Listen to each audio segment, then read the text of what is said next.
So here's our Unit 7 packet. When I first looked at this number 1, I thought, okay, maybe that's U-substitution. And definitely not, because 3x plus 1 would have to be the u, and 9x is not going to be the derivative of that. I thought maybe it could be U-substitution, where you figure out what the u is, and then you solve for x, and you plug that in. And I tried that, and it was too complicated. It was still not something that we could integrate. And so that means that this problem is one where integration by parts is the way to do it. So when I first set it up, I thought that the u could be this, and then the dv could be this, and that did not work. So I tried this problem a few different ways. And then what I settled on was if you make the u 9x, then the dv is cos of 3x plus 1. So that means that du is 9 dx. It should have a dx on it. And so then over here, to figure out what my v was, I had to integrate cos of 3x plus 1. And that is a u-substitution problem. So I said u was 3x plus 1. So du is 3 dx, and so I'm going to divide by 3. So that's 1/3, and then the integral of cos. And the integral of cos is sine. So my v was 1/3 sine of u, and the u is 3x plus 1. So now I can do by parts. So I've got u times v minus the integral of v times du. So u times v minus the integral of v times du. So 9x times 1/3, that's just 3x sine of 3x plus 1 minus 9 times 1/3 is 3. I'm going to move that to the front.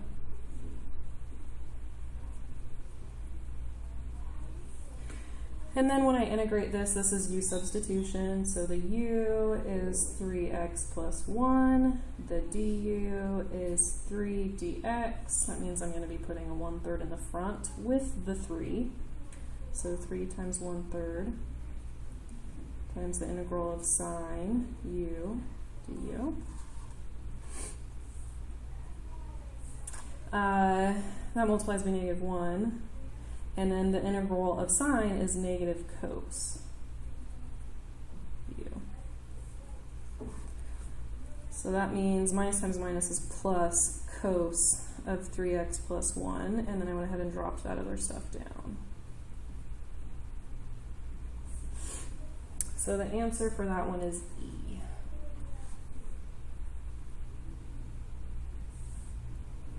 All right, number 2. I wasn't sure what to do on this one until I looked at the answer choices, and I was like, oh, that's partial fractions.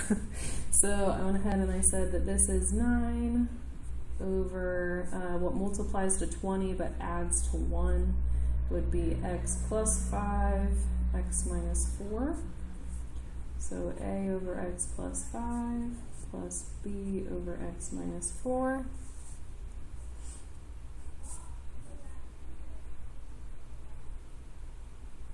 So to get rid of the entire, like all the fractions, take this, multiply by the first one, they all cancel, it gives me 9. Take this, multiply by a, the x plus 5's cancel, and that gives me a times x minus 4. Take these, multiply them by b, the x minus 4's cancel, and that gives me b times x plus 5. So first, I'm going to go ahead and use x equals 4, so that's 9 equals a times 0 plus b times 9. So 9b equals 9, that means that b is 1. And then I'm going to use x equals -5, so that's 9 equals a times -9 plus b times 0. So a is -1, and so that means that what we're integrating goes from -3 to 2. and it is 1 over x minus 4 minus 1 over x plus 5.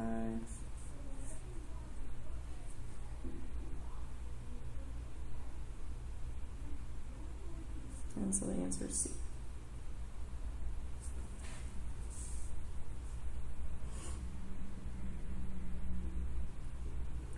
All right, for number 3, whenever we do limits, we try direct substitution. So I've got sine of 4 times 0 divided by 0 squared plus 8 times 0. Sine of 0 is 0, so this is 0 over 0, and that means we're doing L'Hopital's. So the derivative of the top is cos of 4x times 4. Derivative of the bottom is 2x plus 8. So now we can do direct substitution again. So that's cos of 0 times 4 divided by 0 plus 8.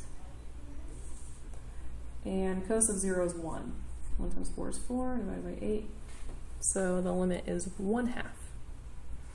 Fairly straightforward L'Hopital's problem if you recognize that's what you were doing.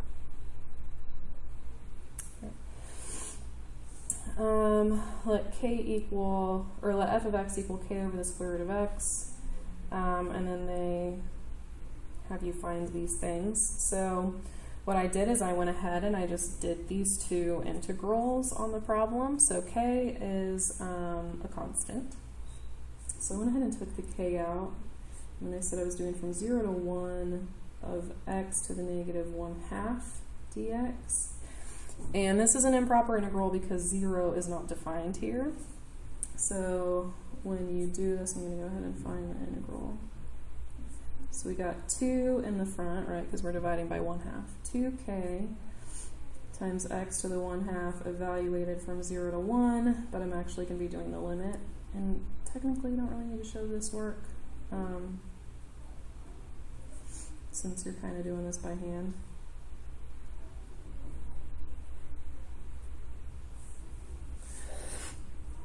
So here, 2 times k times the square root of 0 is just going to 0 out.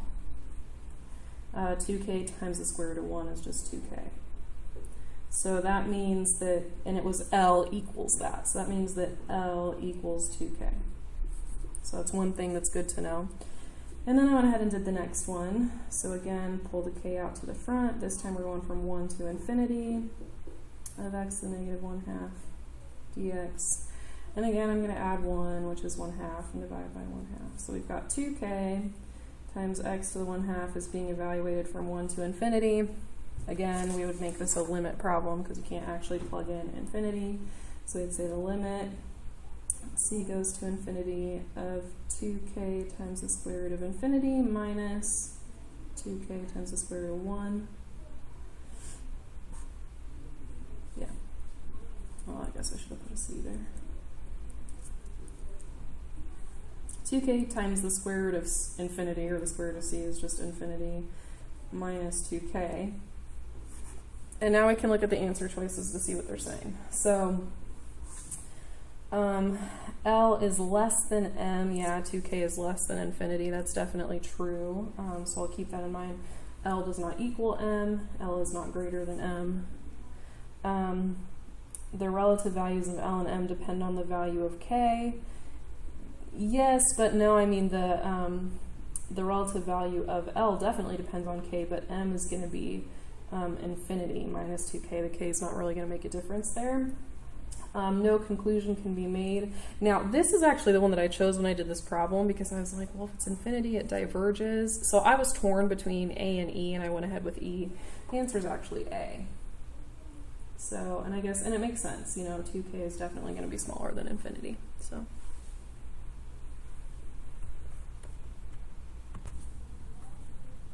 All right, this next problem is pretty ridiculous. I'm going to be honest, I never would have gotten it, but I can't go over how to do it anyway. So it's a limit problem. When you look at this, you're like, okay, let me plug in infinity. Think about direct substitution. So 1 plus 2 over infinity, that's just 0. So this gives me 1.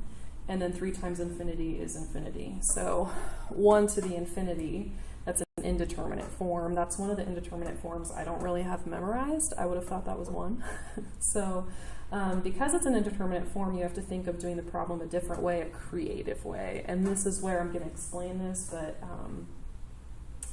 honestly, if you want to skip this problem, I don't mind, because we didn't really do problems that used this strategy. So I don't get the impression that this is something that comes up a lot, just because it wasn't something that was stressed in our curriculum, that was worked up with the teacher who's taught this class for 15 years. But kind of an interesting way to do a problem. So what they did is they said, I'm going to take this function, and I'm going to say y equals the function 1 plus 2 over x to the 3x.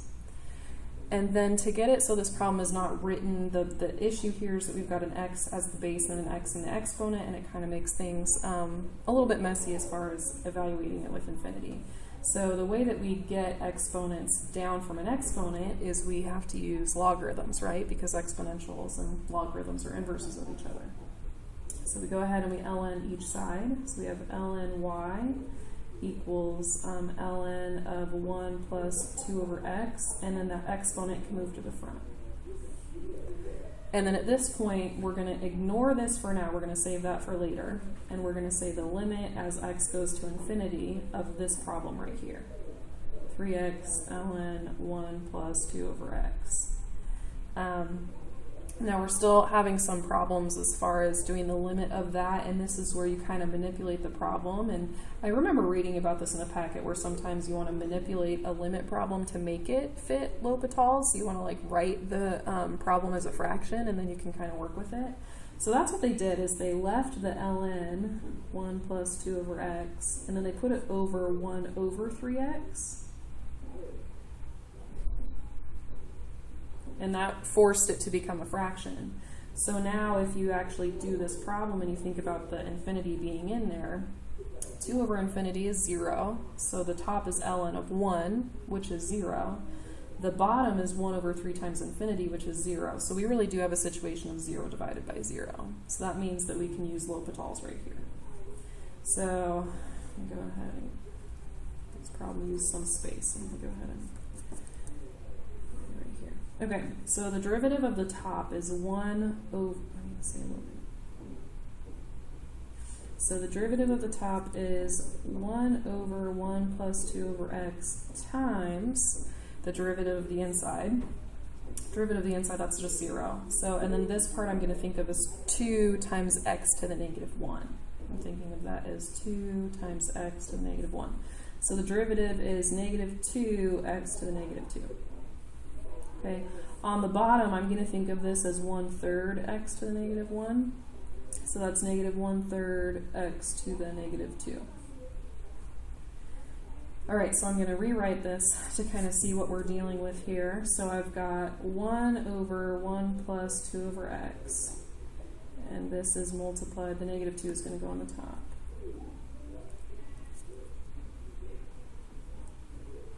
And the x squared goes on the bottom. Over negative 1 over 3x squared. Okay. Now what I realized was if I tried to plug infinity in here, this would just be 1 times infinity squared, so this whole thing would zero out, and then the bottom would all zero out. So it's like, it could be L'Hopital's again, but then things are getting real complicated. So before you try L'Hopital's again, sometimes it's good if maybe you can kind of simplify what you're working with here. So what I noticed is that the x squareds, they're both on the bottom. They're actually both going to cancel out.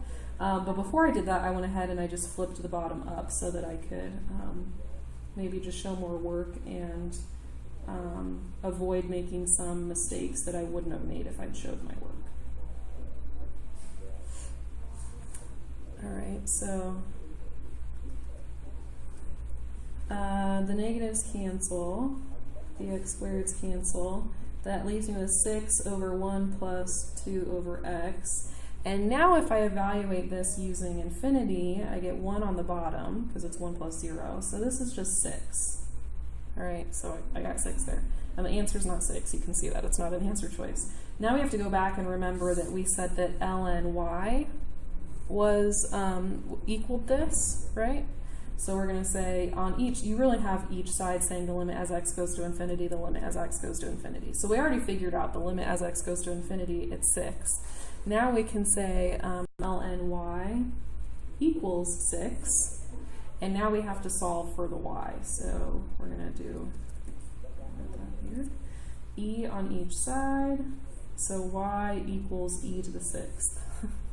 So e to the 6th is the answer. Again, kind of a ridiculous problem.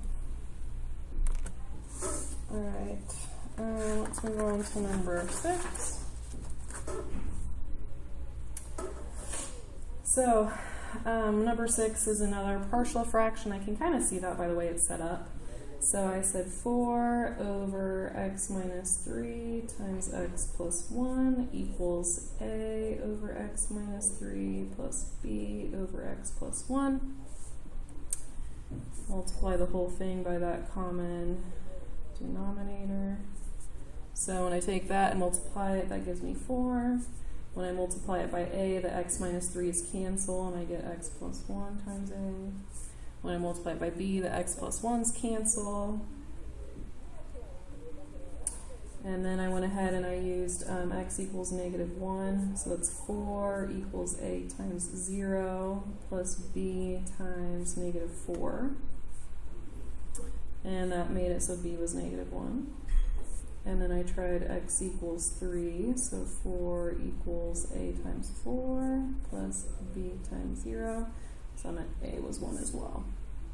So the integral that I was finding was 1 over x minus 3 minus 1 over x plus 1. And so I knew that this is ln of x minus 3 minus ln of x plus 1 plus c. I did not see that answer choice there, so then I was thinking, okay, well this could use a property of logs. So that's ln of x minus 3 divided by x plus 1, because subtraction and division go together. And then I saw that the answer was there, and that's answer choice C.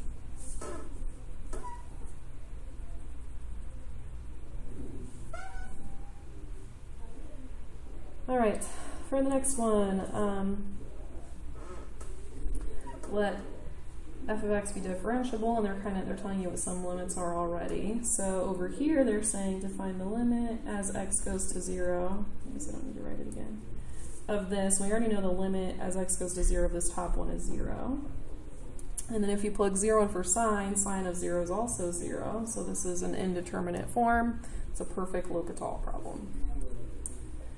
So now I'm going to do the limit as x approaches 0, the derivative of the top. So f prime of x squared plus 3x. And I left it there the first time and I got the answer wrong. You got to remember the chain rule. So times 2x plus 3. And then over the derivative of the bottom, derivative of sine is cos x. So on the top, I already know the limit of this part is just 4. And then for this part, we're going to plug 0 in for x. So 2 times 0 is 0, plus 3 is 3. And then cos of 0 is 1. So the limit there is 12.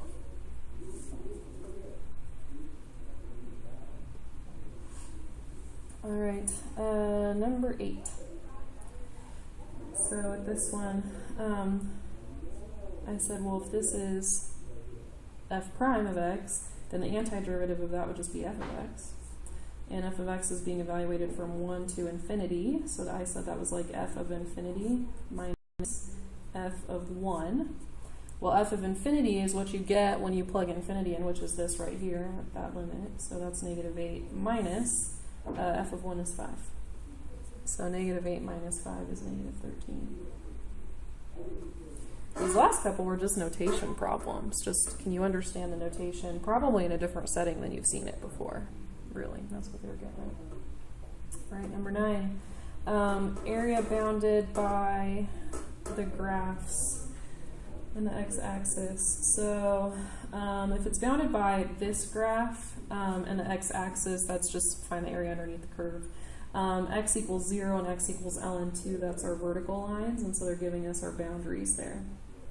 So x times e to the x dx.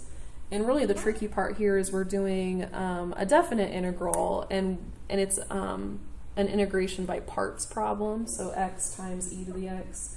You can't use U-substitution there. There's no way to really simplify it, and so you have to figure out what your u and your dv are. So this one kind of reminded me of the table problems that we did. So you can do it with the table if you want. It's actually, if you read the reading carefully, then you'd notice they said that that chart is actually not anywhere on the AP exam. So you can do it just by normal integration by parts. So I said u was x, and I chose that because I was thinking of the tables. dv is e to the x dx. And so if u is x, then the derivative of u is just 1 dx. If dv is e to the x dx, then v is just e to the x. And then I kind of wrote it out. So u times v minus the integral of v times du.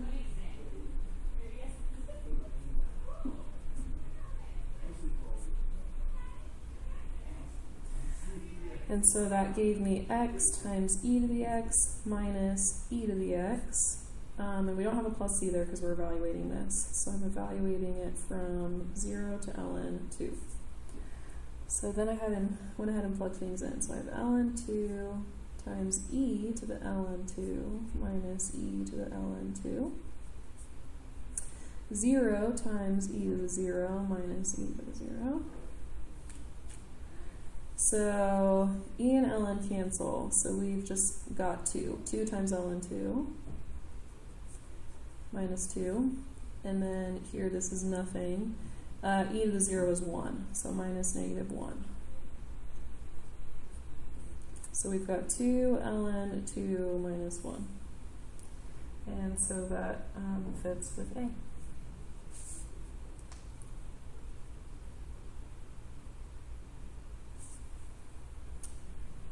All right, number 10, when you look at this limit, you're getting infinity plus infinity underneath the square root minus infinity. Lots of weirdness there. So this is another one where if you can manipulate it to become L'Hopital's rule, then that would be really helpful. And I noticed you actually can. So I don't know if you would have seen this or not. I thought this was kind of a cool problem. You actually can take this and multiply it by the conjugate. So I'm just going to put it over 1. And the conjugate is x squared plus x. The plus x over here. And the only reason I did that is because I was like, well, if this had been a fraction, like this kind of looked like the conjugate problems to me, but it was like x plus 5 minus 3 or something. So the conjugate was like the first thing I tried, and it was only because the form kind of reminded me of that, and I couldn't think of anything else to do, so I figured why not. So when you multiply by the conjugate, you just, the bottom, since it's times 1, we're just going to leave it. All right, so the top we have to FOIL. So I have the square root times the square root, and those square roots are going to cancel, and it's just going to leave you with that x squared plus x underneath. And then we have x times the square root and negative x times the square root, so those cancel out. They always will. And then negative x times x is negative x squared. And then I was like, okay, that's actually kind of nice. So then I saw, all right, these have canceled. And that left me with x over square root of x squared plus x. And then I added the part in the front, the limit as x goes to infinity. And this is where it started to remind me of the problems, I don't know if you guys remember this, but where we were doing like end behavior, we were looking at like horizontal asymptotes, but evaluating them using limits. And so this, you use the highest exponent on the top and on the bottom. So I ignored this x because if we're plugging in infinity in here, infinity squared is going to be a lot bigger than this one. So I kind of ignored this one. So this is an x to the first power because, so I was looking at like my biggest exponent of x. And then I realized that because this is an x squared underneath the square root, then this would kind of cancel with that, and this would be an x to the first power. And then this one would be an x to the first power as well. So I kind of rewrote this and I said, all right, that's like x divided by 2x. And so that means that the horizontal asymptote would be 1/2. or the limit as x goes to infinity would be 1/2. And that actually is the answer. That actually is how you do it. So kind of, it combines a few different things there. So the idea of, I thought that we were going to end up doing L'Hopital's, but we didn't. It ended up just being a conjugate problem. So kind of interesting. All right, for number 11, to find the area of quadrant 1 under the function. So that told me that I was integrating because I'm looking for an area. And it told me that I should integrate from 0 to infinity. So I know it's positive because it said quadrant 1, and then it said, and then it didn't mention any limitation, which is why I did infinity. So I had e to the x over 1 plus e to the 2x, and I was looking at this when I was integrating it, and I felt just like, that feels like it should be something, and I actually left this problem, came back to it later, and then I realized that I could rewrite this problem as 1 plus e to the x squared. And that this actually matches up with, it's a U-Substitution problem now. It actually matches up with the derivative of tan inverse, which is one that you really should make a flashcard for because tan inverse has shown up on these reviews multiple times. So I said that u was e to the x and du was also e to the x. And so that meant that I was going to be integrating 1 over 1 plus u squared du. And that is tan inverse of u. And then I can go ahead and sub the e to the x back in. So that's tan inverse of e to the x. And I'm evaluating that from 0 to infinity. So that gives me tan inverse of e to the infinity is just infinity, minus tan inverse of, e to the 0 is 1. So tan inverse of 1 is just saying what angle does y divided by x on a unit circle equal 1, and that's pi fourths. And then tan inverse of infinity, that one got me. I didn't really think about that. But a tan inverse graph, if you think about the regular tan graphs, they look like this, and they've got vertical asymptotes. So the inverse graph would just be reflected over the line y equals x, and so the inverse graph looks like this and has asymptotes that go this way. And so as we plug in infinity, we're looking at this as, x is going further and further to the right. It's getting closer and closer to that asymptote, and that asymptote is at pi halves. So pi halves minus pi fourths is just pi fourths. I don't really know any way that you could get that if you were rusty on the graphs. So that might be a good problem to guess on. Either way, that was how you did it. All right, number 12 is just like number 5. You can use the same strategy used in number 5. So the problem with number 12 is that if you plug in infinity, you get infinity to the 0 power, and that's an indeterminate form. So that means that we've got to rewrite this so that it's something that we can work with. So rewrite it as y equals ln x to the 1 over x, and then take ln of each side. So ln y equals ln of ln x, and bring the exponent to the front. And then this is the part we're going to take the limit of. So the limit as x goes to infinity, and we're going to write it like a fraction. So I've got ln of ln x on top, and then x on bottom. So if you were to plug infinity in here, ln of infinity is just infinity, and then ln of that is still infinity, and then infinity on the bottom. So this is infinity over infinity, which is L'Hopital. So now I need to go ahead and take the derivative of the top. So the derivative of ln is 1 over the inside, and then the derivative of the inside is 1 over x. And then on the bottom, the derivative of that is just 1. So now I need to go ahead and plug infinity in again. So 1 over ln of infinity is 1 over infinity times 1 over infinity is 1 over infinity squared, which is just 0, definitely 0. So now we can say ln y equals 0 and solve for y by doing e. And so e to the 0 is 1, so this limit is 1. Gonna have to make sure I teach that in the future. All right, number 13. So when you go to do this integration, I was like, ooh, that, if it just had the f double prime, I'd know what to do with it. If it just had the x, I'd know what to do with it. The fact that it kind of looks like a product rule, I was like, okay, that might be a U-substitution problem. But then I was like, well, the u would have to be x, and then the derivative of x is just 1, so it can't be that. And then I was like, wow, this is a integrate like by parts problem. So I had to figure out what my u and my dv were, and I know that I can integrate this. I can, because I know that the integral of that's just going to be f prime, and the integral of that is just f of x. But to take the derivative of that, I don't have any information for. So I knew that my dv had to be this part, f double prime of x dx. And that means that v is the integral of that, which would be just f prime of x. So then x is u, and the derivative of u is 1 dx. So that gave me x times f prime of x minus the integral of f prime of x times 1 dx. So that's x times f prime of x minus, and the integral of f prime of x is f of x, and we're evaluating this from 2 to 6. So that gives me 6 times f prime of 6 minus f of 6,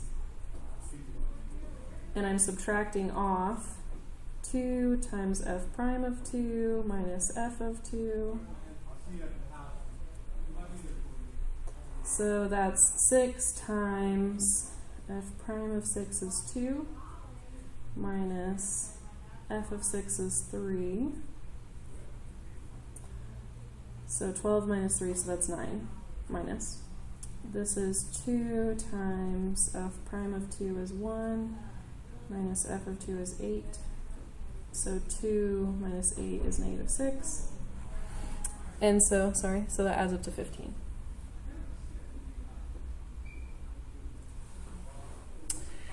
All right, number 14. So we're finding R, the region bounded by the graphs of this function, the x-axis, and the lines P and Q. And we are revolving R about the x-axis. So we have pi, P to Q,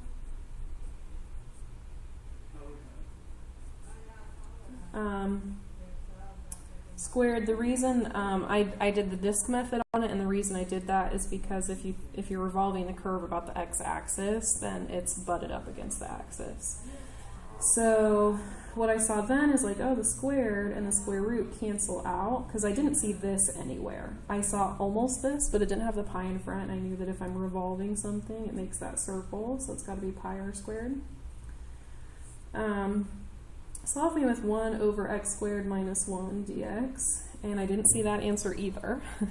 And then I realized, like, oh, this is a partial fractions problem. I could see that from the answer choices. So then I went ahead and I did the work to find the partial fractions. So I said 1 over x plus 1, x minus 1 equals a over x plus 1 plus b over x minus 1. So 1 equals a times x minus 1 plus b times x plus 1. And I started off saying, what if x is 1? So b1 is a times 0 plus b times 2. And so that told me that b was positive 1/2. And then if x is negative 1, that was 1 equals a times negative 2.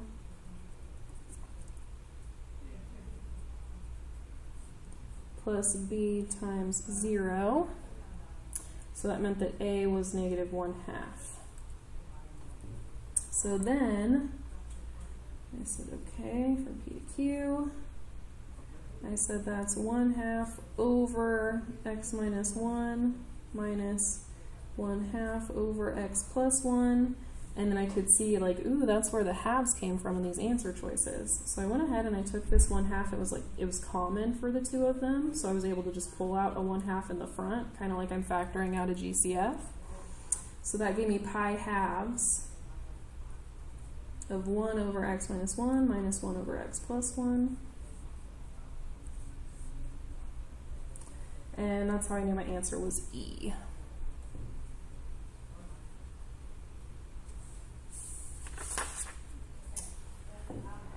All right, number 15.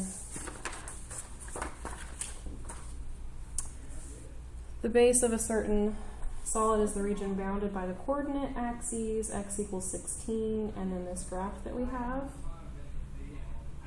So each section is perpendicular to the x-axis. That means that we're doing this in terms of x. And it's a square whose side is across the base. So if it's a square, then we're going to say that S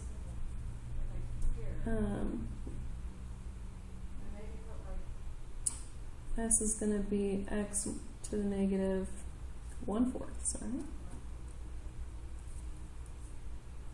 And for an area, we do S squared. And we're going from 0 to 16 because it said the axes, and then it said x equals 16. So the reason my S is just this, it's not something minus something else, is because it's up against the axis, so it would actually be top minus bottom. It'd be that minus 0 before you square it, but the 0 obviously doesn't do anything. So I went ahead and I simplified it a little bit before I integrated it. So x2 times negative 1/4 is negative 1/2. So I went ahead and added 1 and divided by that. So that's 2 times x to the 1/2 evaluated from 0 to 16. So 2 square root of x. So that's 2 times the square root of 16 minus 2 times the square root of 0. And 2 times 4 is 8.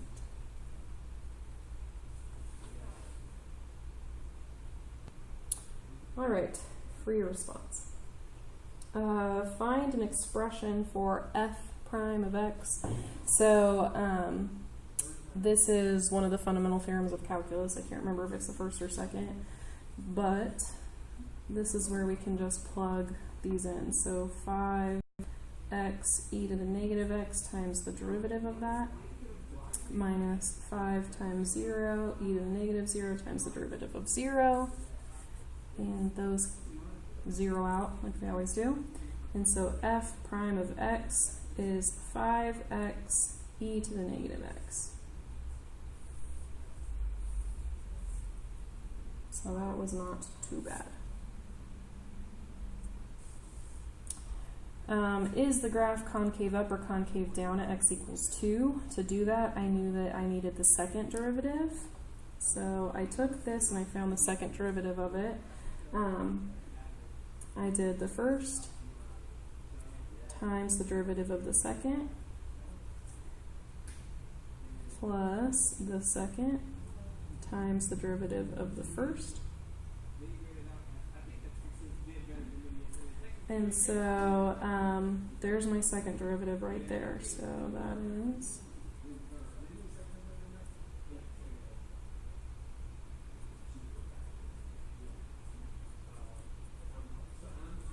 and then I went ahead and just plugged in 2 to see if this was positive or negative, because if it's positive, then it's concave up. If it's negative, it's concave down.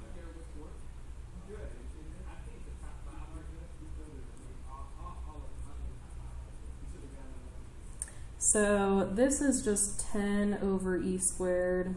This is 5 over e squared. Definitely positive. So,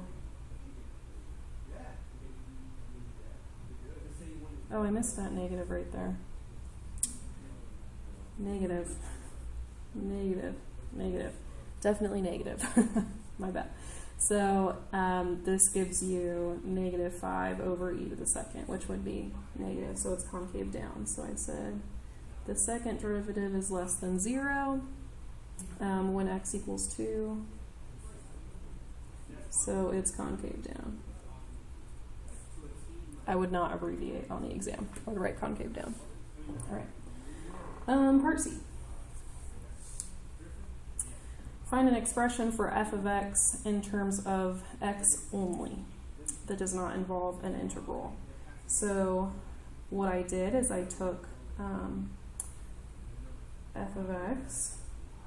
It tells you already what f of x is. It says f of x is this integral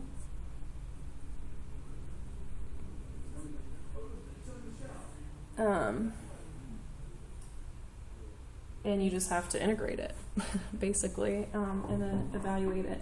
So to integrate this, you have to do integral by parts. You have to integrate by parts. So you need a u and you need a dv. So I made my u 5t, so that makes my du is 5 dt. My dv would be e to the negative t. And then I did my U-substitution for that off to the side to figure out what my v was, and it's negative e to the negative t. You should do that off to the side. Go ahead and pause the video and do it. Pause. Pause the video. Pause. So then I did integration by parts. So 5t times negative e to the negative t minus the integral of negative e to the negative t times 5 dt.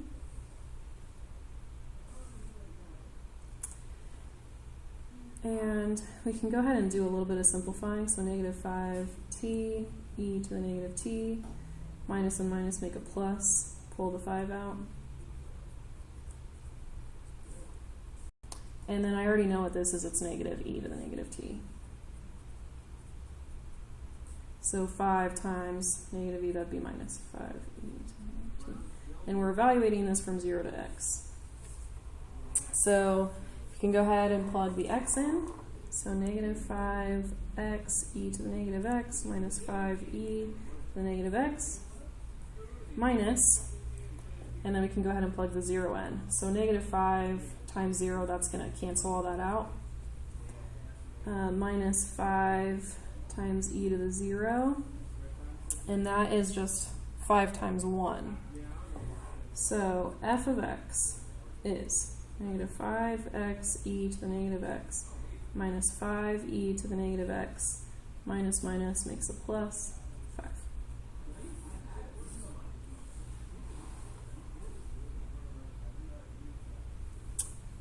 All right, using your answer to C, find the limit as x goes to infinity of f of x. So here I said, I'm going to do this on a sticky note.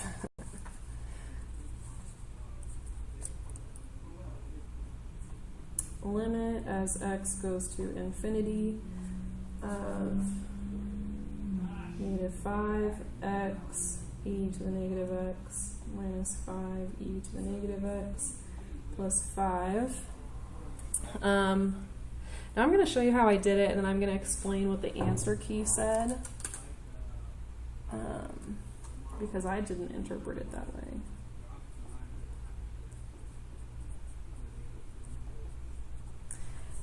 So I thought of it like this, and then I thought of if you plug infinity in, e to the infinity is going to grow faster. The bottom's going to grow faster than the top. And so I said, okay, so that gives me that this is 0 and this is 0, and so my limit is 5. And that was the answer. The limit was definitely 5. But when they looked at this, they said that this is the indeterminate form because it's infinity over infinity, and they did L'Hopital's with it. And I was like, I could see that because it's an infinity over a bigger infinity. So we know that eventually that would be 0, but the reason it would eventually be 0 is because of L'Hopital's. So just kind of keep that in mind. The correct way to do this problem would have been to do L'Hopital's on it. to be able to get all the points, so I would not have gotten all the points on that problem because of the way that I did it. And then E says, using your answer to D, explain what is meant by the expression. So the limit as x goes to infinity of f of x, if you look at the problem, f of x is represented by an integral, and integrals are talking about areas. So this means that the area from x is 0 to x is infinity between the curve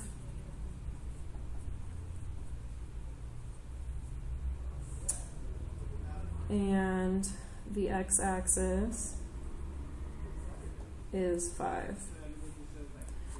And that's because, again, of the original problem, it said f of x was the integral. So when we were evaluating that limit at infinity, we were actually evaluating an integral from 0 to infinity.